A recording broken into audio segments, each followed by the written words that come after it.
crew fresher the changma matamna akoi Indian Airlines ne ko Indian Airlines se fresher the changma chawra na yam phangni haibado aduga handak lakadaba 10 September da Air India Express ki interview amka conduct tawani akoi Imphal Manipur da adubu walk in interview gi oiroi aduna invitation based oigani kana bumba Air India cabin crew gi try tawni ma lairagadi ai Instagram da DM tawro Krama Cabin Crew Institute tamsera ji social media da su yam lai ko promotion tawba ai asig institute da tamsera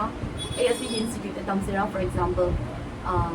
yamna confused le ramone ba ko ai Krama Institute da tamsera haina khangdaba amana 100% job placement haibadi cabin crew gi job ki taseng haragadi nangi haijabagi matung inna job su phangdoine ai institute join tawba maru oibra cabin crew oina ba or ground staff oina ba